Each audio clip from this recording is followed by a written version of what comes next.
అందరికీ నమస్కారం. ఆంధ్రప్రదేశ్ రాష్ట్ర రాజకీయాల్లో కొన్ని సందర్భాల్లో కొన్ని అనుకోని సంఘటనలు జరుగుతూ ఉంటాయి.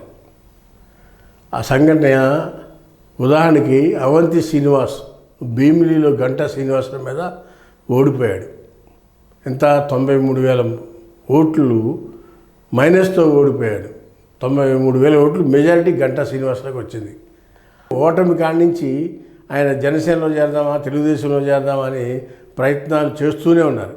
ఎన్ని ప్రయత్నాలు చేసినా కలిసి రాల. కూటమి నేతలు ఎవరో కూడా దగ్గరికి చేరనివ్వాల. కాపు కులస్తులు అంతకుముందు ప్రజారాజ్యంలో ఎమ్మెల్యేగా పనిచేసిన అనుభవం ఉంది, చిరంజీవితో పరిచయాలు ఉన్నాయి. జనసేనలో చేరదామనుకున్నా జనసేనలో కూడా ఎంట్రీ ఇవ్వాల. ఎవరు? ఈ అవంతి శ్రీనివాస్కి. వైసీపీలో 2.5 సంవత్సరాలు మంత్రిగా చేసి తర్వాత 24 ఎలక్షన్లో ఓటమి పాలైన ఈ అవంతి శ్రీనివాస్ రాజకీయం పార్టీకి రాజీనామా చేసినాక వైసీపీ పార్టీకి ముందు నుయ్యా వెనక్కి గోయా అన్న పరిస్థితుల్లో ఏం చేయాలో అర్థం కాకుండా ఉంది. అలాంటి వ్యక్తి ఇతని గురించి ఒక నిమిషం అతను లోతుగా చెప్పాలి. ఈయన పూర్తిగా రాజకీయాల నుంచి వచ్చిన వ్యక్తి కాదు. ఈయన రాజకీయవేత్త కానే కాదు, విద్యావేత్త. ఈయన ఎడ్యుకేషనల్ ఇన్స్టిట్యూషన్స్ ఉన్నాయి. 2009లో చిరంజీవి ప్రజారాజ్యం పార్టీ పెట్టినప్పుడు తూర్పుగోదావరి జిల్లా నుంచి ఎమ్మెల్యేగా పోటీ చేసి గెలవడం జరిగింది. అది కూడా ఎట్లా? గంటా శ్రీనివాసరావు ద్వారా పీఆర్పీలో చేరి పీఆర్పీలో ఎమ్మెల్యే టికెట్ సాధించి ఫస్ట్ టైం 2009లో చిరంజీవి పార్టీ పెట్టినప్పుడు పీఆర్పీ తరఫున ఎమ్మెల్యేగా గెలిచిన వ్యక్తి ఈ గంటా శ్రీనివాసరావు. అప్పటి నుంచి ఆయన గంటా శ్రీనివాసరావుతోనే రాజకీయంగా జర్నీ చేస్తారు. 9 నుంచి 14 వరకు పీఆర్పీ నుంచి కాంగ్రెస్లో ఉన్న గంటా శ్రీనివాసరావుతో పాటు పార్టీ మారాడు. ఇప్పుడు 14లో టీడీపీకి వచ్చారు. ఎవరు? అవంతి, గంటా, ఇంకా 4-3 ఎమ్మెల్యేలు, కాపు ఎమ్మెల్యేలంతా కలిపి ఒక బ్యాచ్గా వచ్చి తెలుగుదేశంలో చేరారు. చేరినప్పుడు వీళ్ళంతా కూడా మూలాలు పీఆర్పీ మూలాలు.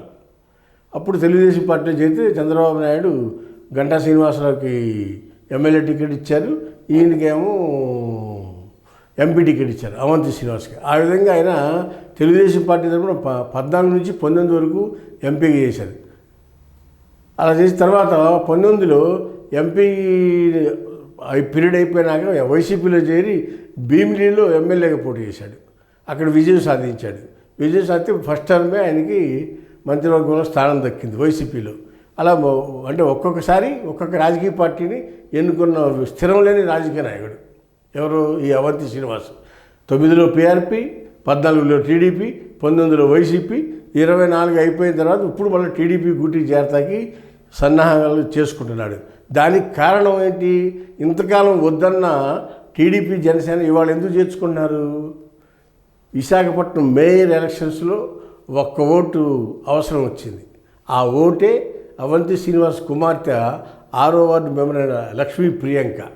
ఆవిడ వైసీపీ తరఫున కార్పొరేటర్గా గెలిచి ఉన్నారు విశాఖపట్నంలో. అయితే లక్ష్మీ ప్రియాంక 6వ వార్డులో కార్పొరేటర్ గెలిచారు. ఆవిడ ఓటు కూటమి ప్రభుత్వానికి అవసరమైంది.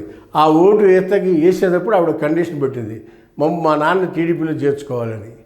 అందువలన టీడీపీ వాళ్ళు ఆ ఓటు తీసుకుని ఆ అమ్మాయిని చేర్చుకుని కూటమిలోకి అవంతి శ్రీనివాస్ కూడా చేర్చుకుంటానికి అంగీకారం తెలిపారు.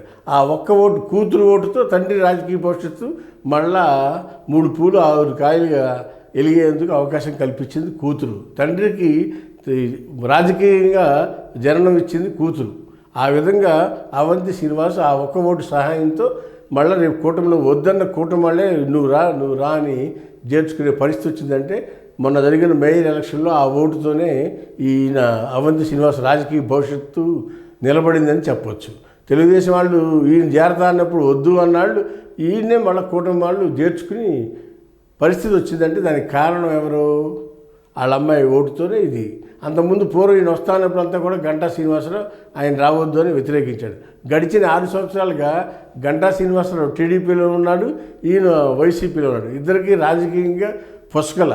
దాంతో అక్కడ వైషమ్యాలు వచ్చి రాజకీయంగా గంటా శ్రీనివాసరావు నా శిష్యుడు అయిన నువ్వు నన్ను వ్యతిరేకించి వైసీపీకి వెళ్ళావనే ఉద్దేశంతో ఆయన్ని దగ్గరికి రానివ్వకుండా టీడీపీలో చేరేందుకు కూడా సహకరించాల. దాంతో ఆయన కూతురు ఓటుతో మళ్ళీ ఇవాళ టీడీపీ పెద్దలు ఆయన చేర్చుకున్నట్టున్నారు. గంటా శ్రీనివాసరావు మాటను కూడా పెడచెవిని పెట్టి అవంతి శ్రీనివాసం దగ్గర తీస్తున్నట్టుగా మనకు అందుతున్న సమాచారం. వేసి చూద్దాం, రాజకీయాల్లో ఏమైనా జరగచ్చు. హాయ్ ఫ్రెండ్స్, మా ఫ్యూచర్ టుడే ఛానల్ చూస్తున్నందుకు చాలా థ్యాంక్స్. మరిన్ని లేటెస్ట్ వీడియోస్ కోసం వెంటనే సబ్స్క్రైబ్ చేయండి. అలాగే ఈ బెల్ని కూడా రింగ్ చేసేయండి. మా లేటెస్ట్ వీడియోస్ నోటిఫికేషన్స్ అన్నీ మీ మొబైల్లో వస్తాయి. మా వీడియోస్ మీకు నచ్చితే లైక్ చేయండి, షేర్ చేయండి, నచ్చకపోతే కామెంట్ చేయండి.